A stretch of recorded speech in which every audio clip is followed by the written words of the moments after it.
साथियों नमस्कार, स्वागत है आप सभी का एक बार फिर से आपके अपने इस YouTube चैनल विधिटेरिया में। मैं हूं एडवोकेट मंजीत त्रिपाठी। साथियों, आप सभी का एक बहुत ही महत्वपूर्ण प्रश्न है कि सर सेटलमेंट के बाद भी नोटिस आ सकती है क्या, और क्या सेटलमेंट के बाद सिबिल स्कोर हमारा डाउन हो सकता है, और क्या सेटलमेंट के बाद भी हमको लोन मिल सकता है क्या। ये 3 प्रश्न हैं जो आपके मन में हमेशा डाउटफुल रहते हैं। आपको हमेशा लगता है कि इन 3 प्रश्नों का उत्तर कैसे मिलेगा। तो आज की इस वीडियो में हम लोग इन 3 प्रश्नों के उत्तर को जानेंगे। सबसे पहला प्रश्न ये है कि आपका अगर सेटलमेंट हो गया है तो क्या उसके बाद भी नोटिस आ सकती है। तो ऐसे कंडीशन में नोटिस तभी आती है जब आपका सेटलमेंट सही तरीके से नहीं हुआ है। अब सेटलमेंट सही तरीके से नहीं हुआ है, ये कैसे पता करें। देखिए, कभी कभी स्कैम हो जाता है, फ्रॉड हो जाता है आपके साथ। आपने बैंक से डायरेक्ट बातचीत न करके किसी सेटलमेंट एजेंसी से बात किया, किसी सेटलमेंट एजेंसी का आपने ऐड देखा यूट्यूब पे, फेसबुक पे, कहीं भी इंस्टाग्राम पे दिया। अब ये सेटलमेंट एजेंसियाँ किस तरीके से काम करती हैं, अब वो बैंक के कुछ ऐसे एम्प्लॉय के साथ काम करती हैं कि भाई वो सेटलमेंट के नाम पे आपसे पैसा ले ले और आपको फर्जी कागज़ दे दे। या फिर कभी कभी बैंक का रिकवरी एजेंट भी यही काम करता है कि आपको फर्जी कागज़ दे देता है और आपसे सेटलमेंट के नाम पे पैसा ले लेता है। हो सकता है कि आपके अकाउंट में कुछ पैसा वो जमा भी कर दे और फिर वो कहता है कि आपका सेटलमेंट हो गया। उसमें आपको किसी प्रकार से एनओसी वगैरह नहीं मिलता है और आप चेक करने भी नहीं जाते हैं। वो आपसे मीठी मीठी बातें करता है और आप उसकी बातों में आ जाते हैं। अब जब आपका इस प्रकार का सेटलमेंट होता है फर्जी तरीके से, और फिर जब बैंक या एनबीएफसी कंपनी जब वो अपने रिकॉर्ड में देखती है कि भाई इस अकाउंट का तो एनपीए ज़्यादा समय से हो गया है, तो फिर से वो आपको नोटिस भेजना शुरू कर देती हैं। तो ऐसे कंडीशन में आपको सेटलमेंट के बाद भी नोटिस आ सकती है। तो याद रखिएगा कि सेटलमेंट हमेशा डायरेक्ट बैंक से करना चाहिए, न कि किसी सेटलमेंट एजेंसी के माध्यम से। हमारे पास भी बहुत सारे कॉल्स आते हैं, कहते हैं सर सेटलमेंट करा दीजिए।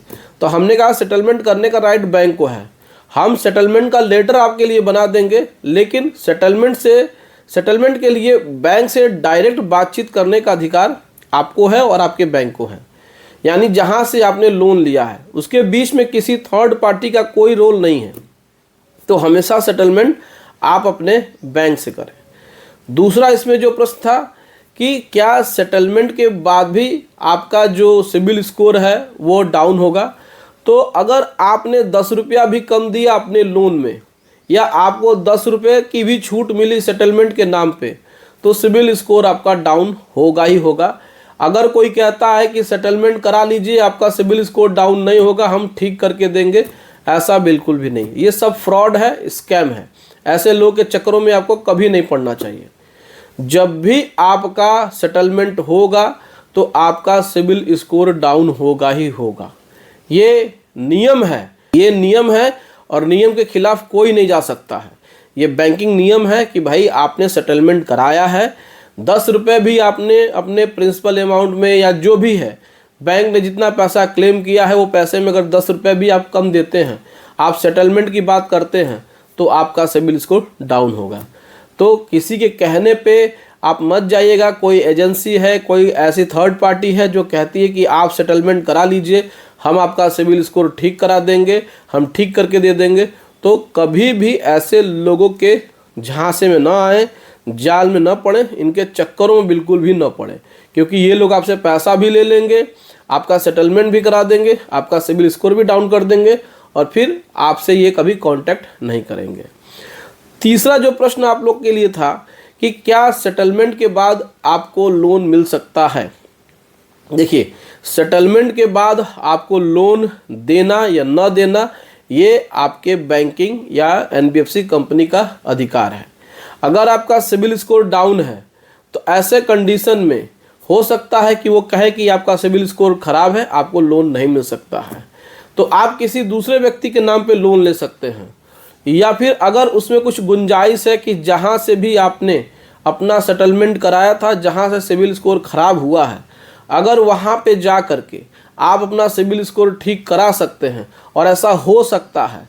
बहुत से ऐसी चीज़ें हैं कि सिबिल स्कोर ठीक होता है कुछ ऐसे टेक्निक आजकल आ गए हैं कि आपने अगर सेटलमेंट कराया है और बाद में कुछ पैसा जाके आपने दे दिया है और वहाँ से जाके आपका सिविल स्कोर इम्प्रूव हो गया है, कुछ ऐसे नियम कानून बन गए हैं। अगर आपका सिविल स्कोर ठीक हो जाता है तो ही आपको लोन मिल सकता है, अन्यथा सरकारी या गवर्नमेंट जो बैंक होते हैं वो जल्दी जो भी डाउन सिविल स्कोर वाले हैं उनको लोन नहीं देते हैं। उनकी क्रेडिट हिस्ट्री पे ही सवाल खड़े हो जाते हैं। इसीलिए बैंक हमेशा बार बार आपसे कहता है कि आप अपना लोन समय पे चुकाइए। लोन समय पे नहीं चुकाने पे आपको आगे मुश्किल हो सकती है। यही ये मुश्किल है कि आपको दिक्कत परेशानी हो सकती है। तो लोग क्या करते हैं, 10,000, 20,000, 15,000 के लिए भविष्य अपना खराब कर लेते हैं। कहते हैं कि नहीं, हमें भविष्य में लोन नहीं चाहिए, और जब वो फंस जाते हैं तो फिर सोचते हैं कि भाई हमने गलत करा लिया कि 10,000, 15,000 के लिए हमने अपना अकाउंट सेटल करा लिया और अब हमें जब लोन की ज़रूरत है तो हमें लोन कहीं से नहीं मिल रहा है। तो सेटलमेंट के बाद आपका सिबिल स्कोर डाउन होगा, और जब सिबिल स्कोर डाउन होगा तो लोन मिलने में समस्या होगी। तो आज के इस वीडियो में हम इन तीनों प्रश्नों को हमने आपको बताया और कैसे इसमें क्या क्या करना है। आप इस वीडियो के माध्यम से अगर चलेंगे तो आपको कभी दिक्कत परेशानी नहीं होगी। तो आशा करते हैं दोस्तों कि वीडियो अच्छी लगी होगी। वीडियो अच्छी लगी हो तो वीडियो को लाइक और चैनल को सब्सक्राइब जरूर करिएगा। चलिए मिलते हैं नेक्स्ट वीडियो में। Thank you so much. जय हिंद दोस्तों।